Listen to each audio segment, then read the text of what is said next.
വാർത്തകളിലേക്ക് വിശദമായി. കർണാടകയിലെ ഷിരൂരിൽ കാണാതായ കോഴിക്കോട് സ്വദേശി അർജുൻ ഉൾപ്പെടെയുള്ള 3 പേർക്കായുള്ള തെരച്ചിൽ തുടരുന്നു. പുഴയിൽ അടിഞ്ഞ മണ്ണും മരങ്ങളും തെരച്ചിൽ ദുഷ്കരമാക്കുകയാണ്. തെരച്ചിലിൽ ടാങ്കറിന്റെ ലോഹഭാഗങ്ങളും കയറും കണ്ടെത്തി. വാഹനത്തിന്റെ ഭാഗങ്ങൾ അർജുന്റെ ലോറിയുടേതല്ലെന്നും കയർ തന്റെ ലോറിയിൽ ഉപയോഗിച്ചതാണെന്നും മനാഫ് വ്യക്തമാക്കി. മുൻഭാഗമാണ് ഒരു ക്യാബിനോട് അവിടെ പറഞ്ഞിരുന്നു അതിന്റെ അല്ലേ? അതെ, ഓരോരോ പാർട്സാണല്ലോ ഫിറ്റിംഗ് കൊടുക്കുന്നത്. നമ്മുടെ വണ്ടിയുടെ വാഹനമല്ല. രാവിലെ മറ്റേ നമ്മുടെ ഒരു ചെറിയ ഒരു സ്ക്രൂ പോലത്തെ ഒരു സാധനം കിട്ടിയിരുന്നല്ലോ, അതും നമ്മൾ തന്നെ, അതും ടാങ്കറിന്റെ ആവാനുള്ള സാധ്യത ആ ഘട്ടത്തിൽ പറഞ്ഞിരുന്നു. അതെ, അത് പുതിയതാണ്. അത് ഇനി ഭാരത് ബെൻസ് ഫ്രീ ആയിട്ട് അങ്ങനെ കൊടുക്കുന്നുണ്ടോ അറിയില്ല. നമ്മളെ പൈസ കൊടുത്തിട്ട് എന്തായാലും വാങ്ങിയിട്ടില്ല. അങ്ങനത്തെ അത് ഉപയോഗിച്ചിട്ടില്ല. ആ ഷാക്കിള് പറഞ്ഞു നേവി ഇങ്ങനെ ഒരു കയറ് കിട്ടിയിരുന്നു. അത് നമ്മള് ഇതെങ്ങനെ ഇത് നമ്മളാണ് വാങ്ങിക്കൊടുത്ത് ഇവിടുന്ന് മുറിച്ചെടുത്തതാണ്. ഗംഗാവലി നദിയിൽ മുങ്ങൽ വിദഗ്ധൻ ഈശ്വർ മൽപെ നിരവധി തവണ ഡൈവ് ചെയ്തെങ്കിലും മരങ്ങളുടെ അവശിഷ്ടങ്ങൾ കാരണം ലോറിയുടെ അടുത്തെത്താനായില്ല. ഗോവയിൽ നിന്ന് ഡ്രഡ്ജിംഗ് മെഷീൻ എത്തിയാൽ മാത്രമേ മരങ്ങൾ നീക്കം ചെയ്യാനാവുകയുള്ളൂ. എന്നാലും AKM അഷ്റഫ് MLA തന്നെ നമ്മോടൊപ്പം ചേരുന്നു. AKM, എന്താണ് ഇപ്പോൾ ഏറ്റവും ഒടുവിലത്തെ ഒരു സാഹചര്യം? നമ്മൾ ഇന്നലെ ആ ഒറ്റ മണിക്കൂർ കൊണ്ട് നമ്മുടെ ഭാരത് ബെൻസിന്റെ വീൽ ജാക്കിയൊക്കെ കിട്ടിയ സ്ഥിതിക്ക് ഇന്ന് രാവിലെ വളരെ പ്രതീക്ഷയോടുകൂടിയാണ് തെരച്ചിൽ ആരംഭിച്ചത്. ഇന്നലെ ആണെങ്കിൽ ഈശ്വർ മൽപ്പയുടെ ടീം മാത്രമായിരുന്നു. ഇന്ന് നേവി ഉണ്ട്, SDRF ഉണ്ട്, NDRF ഉണ്ട്. ഈശ്വർ മൽപ്പയുടെ ഫുൾ ടീമാണ് ഇന്ന് നമ്മുടെ മുമ്പിൽ മുങ്ങിത്താഴ്ന്ന് വലിയ രീതിയിൽ തെരച്ചിൽ നടത്തിയത്. നിങ്ങളൊക്കെ മീഡിയാസൊക്കെ ഇന്ന് ഡയറക്റ്റ് തൊട്ടടുത്ത് നിന്ന് ഈ ദൃശ്യങ്ങളൊക്കെ ലോകത്തോട് കാണിച്ചുകൊണ്ടിരിക്കുകയാണ്. പക്ഷെ നമ്മളെ സംബന്ധിച്ചിടത്തോളം ഇന്ന് മുങ്ങൽ വിദഗ്ധർ പുറത്ത് വന്ന് കളക്ടറോടും MLA-മാരെ ഞങ്ങളോട് ഷെയർ ചെയ്യുന്ന ഒരു കാര്യം എന്ന് പറയുന്നത്, എത്ര അവർ ആഴത്തിൽ പോയാലും കുറേ മരങ്ങൾ, ഈ മണ്ണിടിച്ചലിന്റെ സമയത്തുണ്ടായ വലിയ വലിയ മരങ്ങളും പാറക്കെട്ടുകളല്ലാതെ വേറെ ഒരു സാധനങ്ങളും ടച്ച് ചെയ്യാൻ കഴിയുന്നില്ല. അങ്ങനെയാണ് ഇപ്പോൾ പെട്ടെന്ന് ഇവിടുത്തെ കളക്ടറും SP-യും ഇവിടുത്തെ MLA-യും ഞാനും ആലോചിച്ചപ്പോൾ, ഞാനും അവരുമായി ആലോചിച്ച ഈ ആശയം അവരുമായി പങ്കുവച്ചപ്പോൾ, ഗോവയിൽ തുടക്കം മുതൽ നമ്മൾ പറഞ്ഞ ഡ്രഡ്ജിംഗ് മെഷീന് കൊണ്ടുവരാനുള്ള ഒരു ശ്രമമാണ് നടക്കുന്നത്. അന്ന് തന്നെ ഡ്രഡ്ജിംഗ് മെഷീന് തടസ്സം വന്നത് കൊങ്കൺ റെയിൽവേയിലെ മേൽപ്പാലവും നമ്മുടെ ഇവിടുത്തെ ഗംഗാവലിയുടെ ബ്രിഡ്ജുമാണ് തടസ്സം വന്നത്. കടൽ മാർഗം അത് കൊണ്ടുവന്ന് ഈ മുകളിൽ ഡൈവ് ചെയ്ത ആളുകൾ ചൂണ്ടിക്കാണിച്ച മരങ്ങളും പാറകളും മാറ്റാനുള്ള ഒരു ശ്രമം നടത്തിയാൽ മാത്രമേ ഭാരത് ബെൻസിന്റെ അടുത്തേക്ക്, അർജുന്റെ അടുത്തേക്ക് നമുക്ക് എത്താൻ കഴിയുകയുള്ളൂ. അത് ഉടനെ ഉണ്ടാകുമോ? എപ്പോഴാണ് ഗോവ സർക്കാരുമായി ആശയവിനിമയം നടത്തിയോ? നമുക്ക് എപ്പോൾ കിട്ടും? ഇന്നലെ മുതൽ തന്നെ MLA ക്യാപ്റ്റനുമായി സംസാരിച്ചു. ഗോവ സർക്കാരുമായി ഇവിടുത്തെ കലക്ടർ സംസാരിക്കുന്നുണ്ട്. നമ്മളെ സംബന്ധിച്ചിടത്തോളം നാളെ ഇൻഡിപെൻഡൻസ് ഡേ ആണ്. പെരേഡും കാര്യങ്ങളായിട്ടുള്ള ഒരു പ്രയാസം അവർ പങ്കുവെക്കുന്നുണ്ട് ഇന്ത്യ മുഴുവനും. അപ്പോൾ മറ്റന്നാൾ 16th അവരെത്തിക്കാനുള്ള ശ്രമം, ഇത് കടൽ മാർഗം കൊണ്ടുവരണം. അത് കൊണ്ടുവരുമ്പോൾ അതിൻ്റെതായ ടെക്നിക്കൽ ആയിട്ടുള്ള പ്രശ്നങ്ങൾ കൂടിയുണ്ട്. എന്തായാലും ഡ്രഡ്ജിംഗ് മെഷീൻ ഇവിടെ എത്തിച്ചിട്ട് ഇത് മാറ്റിയാൽ മാത്രമേ ഇതിനെ നമുക്ക് ഈ തെരച്ചിലിന് കുറച്ചും കൂടി പ്രതീക്ഷ പകരുന്ന കഴിയുകയുള്ളൂ. കാരണം ഇതേപോലെ ഡൈവ് എത്ര ദിവസം നടത്തിയാലും താഴെത്തട്ടിലേക്ക് പോയി ആകെ കാണുന്നത് പാറക്കെട്ടുകളും ഈ മരങ്ങളല്ലാതെ വേറെ ഒരു സാധനം കയ്യിൽ കിട്ടുന്നില്ല എന്നുള്ളതാണ് വസ്തുത. ഈ മറ്റൊരു കാര്യം, ഇപ്പോൾ കാർവാർ MLA സൂചിപ്പിച്ചത്, നമ്മൾ ഈ കേരളത്തിൽ നിന്നുള്ള ഡ്രഡ്ജിംഗ് മെഷീൻ ഇപ്പോൾ 2 നോട്ട്സ് മാത്രമേ വെള്ളത്തിന് ഇതുള്ളൂ എന്ന് പറയുന്നു. ഉപയോഗിക്കാൻ പറ്റും. അതിലിപ്പോഴും ഒരു തീരുമാനമായില്ലേ? അല്ല, ഇന്ന് അവർ റിക്വസ്റ്റ് ലെറ്ററിന്റെ കാര്യം പറഞ്ഞിരുന്നു. ആ റിക്വസ്റ്റ് ലെറ്റർ ഇപ്പൊ അവർ അയച്ചു കൊടുത്തു. നമ്മുടെ കേരളത്തിന്റെ റിയാസ് മിനിസ്റ്ററുമായിട്ട് രാവിലെ സംസാരിച്ചിട്ടുണ്ട്. അവരയക്കാൻ വില്ലിംഗ് ആണ്. പക്ഷെ ഗോവയുടെ ഡ്രഡ്ജിംഗ് മെഷീനും നമ്മുടെ മെഷീനും ടാലി ചെയ്യുമ്പോൾ അത് വലിയ രീതിയിൽ വ്യത്യാസമുള്ള ഒരു സാധനമാണ്. അപ്പൊ ഏറ്റവും നല്ലത് ഗോവയിലെ ഡ്രഡ്ജിംഗ് മെഷീൻ എത്തിച്ചിട്ട് ഇത് തുടങ്ങുക എന്നുള്ളതാണ്. ഇത്തരം ഒരു സന്ദർഭത്തിൽ എന്തുകൊണ്ട് കേരളത്തിൽ ഇത് വൈകുന്നു? വളരെ വേഗത്തിൽ നമുക്ക് നടത്തേണ്ട, വളരെ അനുകൂലമായ ഒരു കാലാവസ്ഥയിൽ നമുക്കുള്ളത്. തീർച്ചയായും കേരളം ശ്രമിക്കുന്നുണ്ട്. രാവിലെ റിയാസ് മിനിസ്റ്ററുമായി സംസാരിച്ചിട്ടുണ്ട്. അവരും അവരുടേതായ രീതിയിൽ ശ്രമിക്കുന്നുണ്ട്. നമ്മുടെ MK രാഘവൻ MP-യും ഇവിടുത്തെ മുഖ്യമന്ത്രി ഉപമുഖ്യമന്ത്രിയായി സംസാരിക്കുന്നുണ്ട്. നമ്മൾ എന്തായാലും ഡ്രഡ്ജിംഗ് മെഷീൻ എത്രയും പെട്ടെന്ന് എത്തിച്ച് ഈ മുകളിലുള്ള ഇത് മാറ്റാനുള്ള ശ്രമം. കേരളത്തിൽ നിന്നുള്ള ഡ്രഡ്ജിംഗ് മെഷീൻ ഇവിടെ അത്യാവശ്യം ഇവിടെ എത്തിക്കേണ്ടതുണ്ട്. എനിക്ക് ആ ഡ്രഡ്ജിങ്ങിനെ കുറിച്ചിട്ട് അറിയാം. അതിനേക്കാളും ബെസ്റ്റ് ഗോവയിൽ എത്തിക്കുന്നത്. ഇതിൽ കേരളത്തെയും കൂടി നമ്മൾ പരാതി വേണ്ട, അതുകൂടി എത്രയും പെട്ടെന്ന് എത്തിക്കാനുള്ള ശ്രമം ഇവർ റിക്വസ്റ്റ് ലെറ്റർ കിട്ടിയ സ്ഥിതിക്ക് നമ്മളെ മന്ത്രി ഇടപെട്ടിട്ട് അത് ഇങ്ങോട്ടേക്ക് അയക്കാനുള്ള ശ്രമം. ഇപ്പോഴും ആവർത്തിച്ചത് പണം നൽകാൻ തയ്യാറാണ്. അത് ഒരു താല്പര്യക്കുറവ് കേരളത്തിന്റെ ഭാഗത്തുനിന്നുണ്ട് എന്ന് സംശയിക്കുന്നു. ഒരിക്കലുമല്ല. ദുരന്തമുഖത്ത് അങ്ങനെയല്ല. MLA അങ്ങനെ പറയുന്നുണ്ട്. പക്ഷെ അങ്ങനെയൊന്നുമല്ല. കേരളം എത്രയും പെട്ടെന്ന് എത്തിക്കാനുള്ള ശ്രമം നടത്തുന്നത്. അതാണ് മഞ്ജുഷ്, ഇക്കാര്യത്തിൽ എത്രയും പെട്ടെന്ന് ഈ തെരച്ചിൽ നടത്തുക, അതിനുള്ള തീരുമാനങ്ങൾ ഉണ്ടാകുക, അത് തന്നെയാണ് AKM അഷ്റഫ് MLA-യും നമ്മോടൊപ്പം പങ്കുവെക്കുന്നത്. Kiran, Kerala news media had called me, why you are stopping Ishwar to do his work. It is not like that. Yesterday I was there and I have bought 2 local boats. And without local boats or without NDRF, KDRF, whatever, state SDRF, we cannot take the risk. For that, it was delayed, nothing more than that. Today I spoke to your agriculture department in Kerala about what is the status of that particular machine, floating machine. Then he said, machine with the 2 nautical miles, no problem, but operator is not well. He is having some disease problem and it has affected his liver also. That's what Mr. Agriculture Department it's not a dredging, it's just scattering the way. What I want to see now, our person is trying, right? In front of you only you are looking. He is going even down below from the ground. But he cannot open the mud. How much he can open the mud? If he opens, then again it will the soil become red. ഇന്ധനാംശം കണ്ടെത്തിയ സ്ഥലവും ലോറിയുടെ ജാക്കി ഇന്നലെ കണ്ടെത്തിയ സ്ഥലവും ഉൾപ്പെടെ 4 ഇടങ്ങൾ കേന്ദ്രീകരിച്ചാണ് തെരച്ചിൽ. ഈശ്വർ മൽപ്പയുടെ നേതൃത്വത്തിലുള്ള സംഘത്തിന് പുറമെ നാവികസേനയും NDRFും തെരച്ചിലിനിറങ്ങി. വിവരങ്ങളുമായി ഷിരൂരിൽ നിന്ന് KV ബൈജു ചേരുകയാണ്. ബൈജു, ഈ ഡ്രഡ്ജർ എത്തിക്കാനുള്ള ഒരു സമയം അത് എപ്പോഴത്തേക്ക് എത്തിക്കാൻ സാധിക്കും? നിലവിൽ തെരച്ചിൽ എങ്ങനെ പുരോഗമിക്കുന്നു?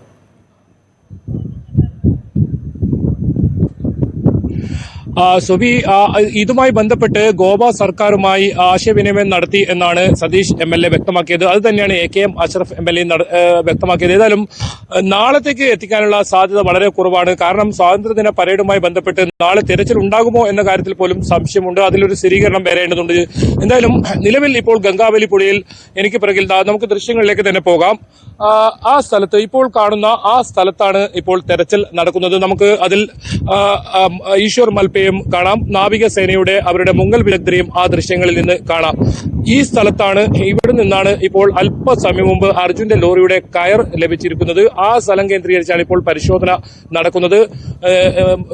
ഈശ്വർ മൽപ്പയുടെ 2 സംഘം, ഒപ്പം ഈ നാവികസേനയുടെ 2 പേർ, ഈ 4 പേരടങ്ങുന്ന സംഘമാണ് ഇത്തരത്തിൽ തെരച്ചിൽ ഇപ്പോൾ നടത്തുന്നത് ഗംഗാവലി പുഴയിൽ. ഏതായാലും നീരൊഴുക്ക് 2 നോട്ട്സിലേക്ക് എത്തിയ സാഹചര്യത്തിൽ വിവിധ സ്ഥലങ്ങളിലായാണ് ഇന്ന് രാവിലെ മുതൽ തന്നെ തിരച്ചിൽ നടത്തിയതിൽ ഏറ്റവും ഒടുവിൽ നമ്മൾ കാണുന്നത് ഏറ്റവും പുതിയ ദൃശ്യമാണ്. ഇപ്പോൾ ഈ തെരച്ചിൽ നടത്തുന്ന നേവി സംഘത്തെയും കാണാം, ഒപ്പം ഈശ്വർ മൽപ്പയും അവരെയും കാണാം. ഒരേ സ്ഥലം കേന്ദ്രീകരിച്ച് ഈ 2 സംഘം ഇവർ ചേർന്ന് തെരച്ചിൽ നടത്തുന്നു. അവിടെ ഈ ഇത്തരത്തിൽ കയർ കിട്ടിയ സാഹചര്യത്തിലാണ് അവിടെ വലിയ തോതിൽ അടി താഴോട്ട് പോയി ഇത്തരത്തിലുള്ള പരിശോധന നടത്തുന്ന ഒരു സാഹചര്യം ഉണ്ടായത്. ഏതായാലും കയർ ഇപ്പോൾ ലഭിച്ചിരിക്കുന്ന കയർ ഈ അർജുന്റെ ലോറിയിൽ മരത്തടിക്ക് ആയി ഉപയോഗിച്ച കയറാണെന്ന് മനാഫ് സ്ഥിരീകരിച്ചിരിക്കുന്നു, ഉടമ മനാഫ് സ്ഥിരീകരിച്ചിരിക്കുന്നു. ആ സാഹചര്യത്തിൽ ഇന്നലെ ലഭിച്ച 3 വസ്തുക്കൾ, അതായത് 4ഓളം വസ്തുക്കളാണ് ഇപ്പോൾ അർജുന്റെ ലോറിയുടെ എന്ന് പറയുന്ന വസ്തുക്കൾ ലഭിച്ചിരിക്കുന്നത്. എന്തായാലും ലോറി ഇതുവരെ ഏത് രീതിയിലാണ്, ഏത് അവസ്ഥയിലാണെന്നുള്ളത് കണ്ടെത്താൻ കഴിഞ്ഞില്ല. ഈ പല പല വസ്തുക്കളായി ഇപ്പോൾ ചെറിയ തോതിൽ ഇങ്ങനെ കിട്ടുന്നത് മാത്രം, അത് കൃത്യമായി ലോറി ഏതെങ്കിലും സ്ഥലത്ത് ഏതെങ്കിലും ഇവിടെ ഉണ്ടോ എന്ന കാര്യത്തിൽ സ്ഥിരീകരണം ഇതുവരെ ലഭിക്കാൻ കഴിഞ്ഞിട്ടില്ല. അതിൽ പ്രധാനമായും നമുക്കിപ്പോൾ ദൃശ്യങ്ങൾ കാണുന്നത് നേരത്തെയൊക്കെ വലിയ തോതിൽ വെള്ളം കയറിയ ഒരു സ്ഥലമാണ്. അവിടെ 6 ഈ മണ്ണ് കൂടി നിൽക്കുന്ന ഇടങ്ങൾ കാണാം. അതിൽ ഇപ്പോൾ നീല ബാഡ്ജ് ഉള്ള സ്ഥലമാണ്. ഇന്ദ്രപാൽ, അദ്ദേഹം റിട്ടയർഡ് മേജർ ഇന്ദ്രപാൽ മാർക്ക് ചെയ്ത ആ സ്ഥലം, അവിടെയാണ് ഈ ലോറി ഉണ്ട്, ലോറിയുടെ മുഴുവൻ ഭാഗവും ഉണ്ട് എന്ന് അദ്ദേഹം റഡാർ പരിശോധനയിലൂടെ സ്ഥിരീകരിച്ച സ്ഥലം. അതിന് സമീപത്തൊക്കെയായി ഈ ഓരോ വസ്തുക്കളാണ് ഇപ്പോൾ ലഭിക്കുന്നത്. അവിടെ മണ്ണിൽ പൂണ്ട നിലയിലാണ് ഈ ലോറി ഉള്ളത് എന്നും നേരത്തെ തന്നെ അന്വേഷണത്തിൽ കണ്ടെത്തിയിരിക്കുന്നു. നമുക്ക് കാണാം, ഇതൊക്കെ ഈ വെള്ളം അത്രത്തോളം കുറഞ്ഞ് ഈ ആ മൺകൂനകളൊക്കെ കാണുന്ന രീതിയിലേക്കുള്ള ആ വലിയ മല ഇടിഞ്ഞു വീണപ്പോൾ ഉണ്ടായ ആ മൺകൂനകളാണ് ഈ കാണുന്നതൊക്കെ. ഇപ്പോൾ തിരച്ചിൽ നടത്തുന്നത് അതിന് തൊട്ട് അടുത്തായിട്ടാണ് ഈ ലക്ഷ്മണൻ എന്ന് പറയുന്ന ഈ മണ്ണിടിച്ചിൽ മരണപ്പെട്ട 5 പേരാണ് ആ കുടുംബത്തിൽ നിന്നും മരണപ്പെടുന്ന സാഹചര്യം ഉണ്ടായത്. അവരുടെ വീട് ആ ഹോട്ടലും ഉണ്ടായ സ്ഥലമാണ് ഇപ്പോൾ ദൃശ്യങ്ങളിൽ കാണുന്നത്.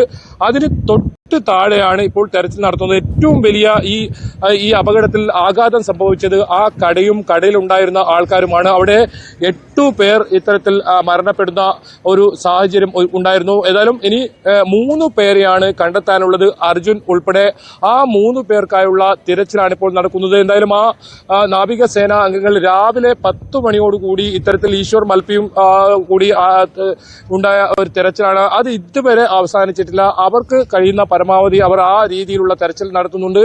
അതിനിടയിൽ തന്നെ വലിയ അത്യാധുനിക സംവിധാനങ്ങൾ ഇവിടെ എത്തിക്കണമെന്ന ആവശ്യവും ഉയരുന്നുണ്ട്. കാരണം ആ വലിയ നമ്മൾ ദൃശ്യങ്ങളിലൊക്കെ നേരത്തെ അല്പം മുമ്പ് കാണിച്ച ആ ദൃശ്യങ്ങൾ കാണിച്ച മൺകൂനങ്ങളൊക്കെ അവിടുന്ന് തട്ടി മാറ്റേണ്ടതുണ്ട്. അതുകൊണ്ട് തന്നെ ആ തരത്തിലുള്ള വലിയ ഡ്രഡ്ജിംഗ് മെഷീൻ ഇവിടെ എത്തിക്കണമെന്ന, ഡ്രഡ്ജിംഗ് യന്ത്രം ഇവിടെ കൊണ്ടുവരണമെന്ന ആവശ്യമാണ് ഇപ്പോൾ വരുന്നത്. നമുക്ക് ആ ദൃശ്യങ്ങളിൽ നിന്ന് തന്നെ ഇപ്പോൾ വ്യക്തമാണ്.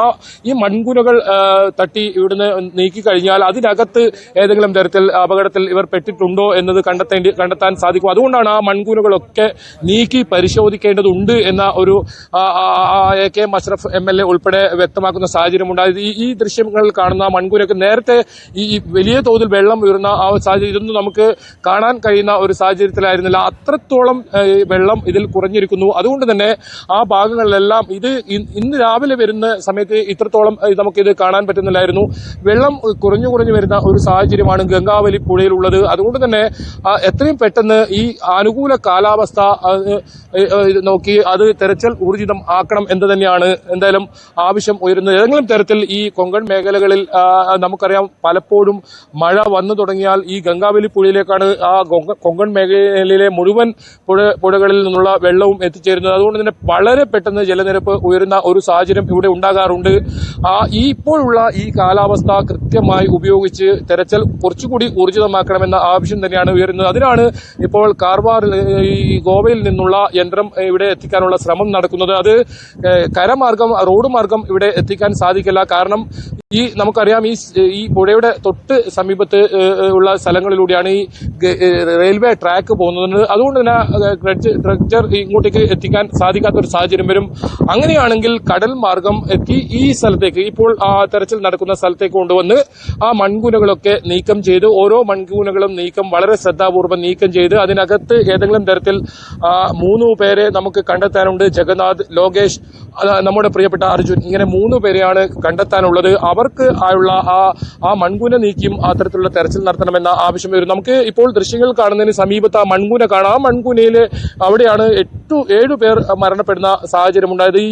ഈ മലയിടിച്ചിലിന് ഏറ്റവും വലിയ ആഘാതം ഉണ്ടായ സ്ഥലമാണ് അത്. അവിടെ ഏതെങ്കിലും തരത്തിലൊരു വലിയ ആൽമരം ഉണ്ടായിരുന്നു. ആ മരമോ അതിന്റെ മാത്രമല്ല ഈ കടയോ അതിന്റെ ഒന്നും ഒരു അവശിഷ്ടം പോലും അവിടെ ബാക്കി വെച്ചിട്ടില്ല. അത്രത്തോളം വലിയ ആഘാതമാണ് അവിടെ ഉണ്ടായിരുന്നത്. ആ കടയുടെ തൊട്ട് മുൻവശത്ത് പാർക്ക് ചെയ്തിരുന്നതായിരുന്നു അർജുൻ അവിടെ ഉറങ്ങുകയായിരുന്നു. ആ സമയത്താണ് രാവിലെ 8:36 ഇത്രയും വലിയ ദുരന്തം ഉണ്ടാവുകയും വലിയ തോതിൽ മണ്ണ് അടിഞ്ഞ് ഈ പുഴയിലേക്ക് പതിക്കുന്ന സാഹചര്യം ഉണ്ടായത്. എന്തായാലും ഈ പുഴയൊക്കെ നമുക്ക് നേരത്തെയൊക്കെ ഇവിടെ എത്താനോ ഈ ദൃശ്യങ്ങൾ എടുക്കാനോ പോലും കഴിയാത്ത രീതിയിൽ വലിയ തോതിൽ ചളി നിറഞ്ഞ ഒരു സാഹചര്യമായിരുന്നു. അതൊക്കെ മാറി തെളിഞ്ഞ വെള്ളമാണ് ഗംഗാവലിയിൽ. ഒപ്പം 2 നോട്ട്സിലേക്ക് ഇപ്പോൾ അടിയൊഴുക്ക് എത്തിയിരിക്കുന്നു. നമുക്ക് കാണാം ഈശ്വർ മൽപ്പയെ, അദ്ദേഹം അവിടെ താഴേക്ക് ആഴങ്ങളിലേക്ക് പോകാൻ തയ്യാറെടുക്കുന്ന ആ ദൃശ്യം കാണാം. ഒപ്പം നാവികസേനയുടെ അംഗങ്ങളും ഉണ്ട്. അത്തരത്തിൽ 4 പേരാണ് ഇപ്പോൾ ഈ തെരച്ചിൽ മുങ്ങൽ വിദഗ്ധരായ 4 പേരാണ് ആഴങ്ങളിലെത്തി എന്തൊക്കെ കാര്യങ്ങളുണ്ട് എന്നത് അന്വേഷിക്കുന്നത്. അത് കൃത്യമായി കാണാൻ പറ്റുന്നുണ്ട് എന്ന് തന്നെയാണ് പറയുന്നത്. അപ്പോഴും ഈ തെരച്ചിൽ വലിയ ദുഷ്കരമാണെന്ന് MLA പറയുന്നത് കാരണം പ്രധാനമായും ആ മൺകൂനകൾ ഒക്കെ ഉള്ളത് കൊണ്ട് തന്നെയാണ്. ഏതെങ്കിലും തരത്തിൽ ഏതെങ്കിലും ഭാഗത്ത് ഇത്തരത്തിൽ ചളിയിലോ മറ്റോ ആരെങ്കിലും കണ്ടെത്താൻ കഴിയുമോ എന്ന ഒരു പരിശോധന നടത്തുന്നത്. ഒപ്പം ലോറി കണ്ടെത്താൻ കഴിയുമോ എന്ന പരിശോധനയാണ്. ഏതായാലും ലോറിയുടെ അവശിഷ്ടങ്ങൾ ഇന്നും ലഭിച്ചു എന്നത് ആശ്വാസമാണ്. അപ്പോഴും ലോറി കൃത്യമായി എവിടെയാണെന്ന് ഇവർക്ക് ഈ മുങ്ങൽ വിദഗ്ധർക്ക് കണ്ടെത്താനായില്ല. അത്രത്തോളം ചളിയിൽ പൂണ്ടുകിടക്കുന്നുണ്ട് എന്നാണ് ഇന്ദ്രപാൽ ഉൾപ്പെടെ നേരത്തെ നടത്തിയ തെരച്ചിലിൽ വളരെ ദുഷ്കരമായി തെരച്ചിൽ തുടരുകയാണ്. നേവിയുടെയും NDRFന്റെയും നേതൃത്വത്തിലുള്ള ടീമാണ് ഇപ്പോൾ തെരച്ചിൽ നടത്തുന്നത്. 2 തവണയായി ലോഹഭാഗങ്ങളും ഒപ്പം തന്നെ അർജുന്റെ തടി കെട്ടാൻ ഉപയോഗിച്ച കയറും കണ്ടെത്തിയിരുന്നു. അതാണ് പ്രതീക്ഷയ്ക്ക് ആക്കം കൂട്ടുന്നത്. ഈ ഭാഗത്ത് തന്നെ ലോറി ഉണ്ടാകാം. പ്രത്യേകിച്ചും ഈ ലക്ഷ്മണന്റെ ചായക്കട നിന്നതിന് തൊട്ടടുത്തുള്ള പ്രദേശം കൂടിയാണ്. ലക്ഷ്മണന്റെ ചായക്കടയോട് ചേർന്നാണ് അർജുൻ ലോറി നിർത്തിയിട്ടിരുന്നത് എന്നായിരുന്നു കണ്ടെത്തിയത്. അതുകൊണ്ട് അവിടെ തന്നെ ഉണ്ടാകും എന്നൊരു പ്രതീക്ഷയാണ് നാവികസേനയ്ക്കും മറ്റും ഉള്ളത്. എന്നാൽ ഇന്ദ്രബാലൻ പറയുന്നത് അവിടെ ഉണ്ടായ ഒരു ചെറിയ ചെറിയ തുരുത്തുകൾ പോലെ മണ്ണ് കൂടിക്കിടക്കുന്നുണ്ട് ഗംഗാവലിപ്പുഴയിൽ. അവിടെ ആയിരിക്കാം ഈ ലോറി കിടക്കുന്നത്. അവിടെ വലിയ തോതിലുള്ള സിഗ്നലുകൾ ലഭിച്ചിരുന്നു എന്നാണ് ഇന്ദ്രബാലൻ പറയുന്നത്. ഏതായാലും തിരച്ചിൽ അതീവ ദുഷ്കരമായി തന്നെ തുടരുകയാണ്. കർണാടകയിലെ ഷിരൂരിൽ കാണാതായ അർജുനു വേണ്ടിയുള്ള തെരച്ചിൽ തുടരുകയാണ്. 2ാം ഘട്ട ദൌത്യമാണ് ഇപ്പോൾ പുരോഗമിക്കുന്നത്. ഡ്രഡ്ജർ ഗോവയിൽ നിന്നെത്തിക്കാനുള്ള ശ്രമങ്ങൾ ആരംഭിച്ചു കഴിഞ്ഞതായാണ് നമുക്ക് അറിയാൻ സാധിക്കുന്നത്. ഇന്നലെ കിട്ടിയതുപോലെ തന്നെ ലോഹഭാഗങ്ങളും അതുപോലെ തന്നെ അർജുൻ മരത്തടികൾ ഉപയോഗിച്ച് കെട്ടാൻ ഉപയോഗിച്ച കയറും കണ്ടെത്തിയിരിക്കുന്നു. ഈ ലോഹഭാഗങ്ങൾ അർജുന്റെ ലോറിയുടേതല്ല എന്നാണ് ലോറി ഉടമയായ മനാഫ് പറയുന്നത്. പക്ഷേ ഈ കയർ തടി കെട്ടാൻ ഉപയോഗിച്ച കയർ അത് അർജുനന്റേതാണ് എന്ന ലോറിയിൽ കെട്ടിയിരുന്നതാണ് എന്ന് മനാഫ് സ്ഥിരീകരിക്കുകയും ചെയ്യുന്നുണ്ട്. KV ബൈജു അവിടെ നിന്ന് തുടരുകയാണ്. ബൈജു, സർവ്വസന്നാഹങ്ങളും ഉപയോഗിച്ചുള്ള തെരച്ചിൽ തന്നെ നടന്നുകൊണ്ടിരിക്കുന്നു. അപ്പോഴും വലിയ വില്ലനായി നിൽക്കുന്നത് ഈ മൺകൂനകളാണ്. നേരത്തെ നേവിയും അതുപോലെ തന്നെ മൽപ്പയുടെ സംഘവും ഇപ്പോഴും തെരച്ചിൽ തുടരുകയാണ്. സ്വാഭാവികമായും നമ്മൾ ചോദിക്കുന്നത് ഈ മൽപ്പെ ഈ നേവി സോണാർ ഉപയോഗിച്ച് പരിശോധന നടത്തിയിരുന്നു. അപ്പോൾ കണ്ടെത്തിയ കോണ്ടാക്ട് പോയിന്റുകളിലാണോ ഇപ്പോഴത്തെ ഒരു തെരച്ചിൽ പുരോഗമിക്കുന്നത്? ബൈജു.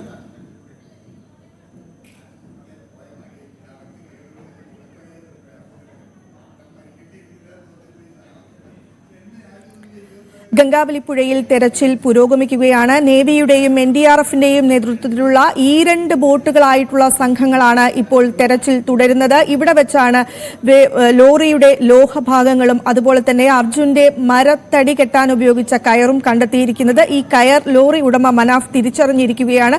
പക്ഷേ വലിയ തോതിൽ ദുഷ്കരമാക്കിക്കൊണ്ട് അവിടെ രൂപം കൊണ്ട മൺകൂനകളാണ് വലിയ തോതിലുള്ള പ്രതിസന്ധി ഉണ്ടാക്കുന്നത്. ഒപ്പം തന്നെ ഈ മണ്ണിടിച്ചിലിൽ ഉണ്ടായപ്പോൾ മരങ്ങളും മറ്റും വന്നടിഞ്ഞിട്ടുണ്ട്. അതുകൊണ്ട് തന്നെ ഡൈവർമാർക്ക് താഴേക്ക് കടന്നുപോയിക്കൊണ്ട് പരിശോധന നടത്താൻ സാധിക്കുന്നില്ല. KV ബൈജു ചേരുകയാണ്. ബൈജു, നേരത്തെ സോണാർ പരിശോധന നടത്തിയപ്പോൾ 2 കോണ്ടാക്ട് പോയിന്റുകളാണ് നേവി കണ്ടെത്തിയിരുന്നത്. അവിടെ തന്നെയാണോ ഇപ്പോഴത്തെ ഒരു പരിശോധന പുരോഗമിക്കുന്നത്?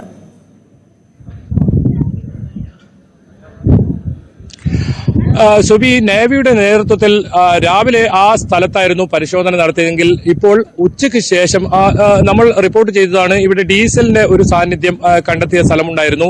ആ സ്ഥലത്ത് കേന്ദ്രീകരിച്ചായിരുന്നു ഉച്ചവരെ ഉണ്ടായിരുന്ന പരിശോധന എങ്കിൽ ഇപ്പോൾ ഞാൻ നേരത്തെ സൂചിപ്പിച്ചതുപോലെ അല്പം മാറി ലക്ഷ്മണൻ എന്ന് പറയുന്ന അദ്ദേഹത്തിന്റെ കട ഉണ്ടായിരുന്ന ആ സ്ഥലത്താണ് ഇപ്പോൾ മൽപ്പയും ഒപ്പം നേവിയും സംയുക്തമായ ഒരു തിരച്ചിൽ നടത്തുന്ന ഒരു നമുക്ക് കാഴ്ചകൾ കാണുന്നത്.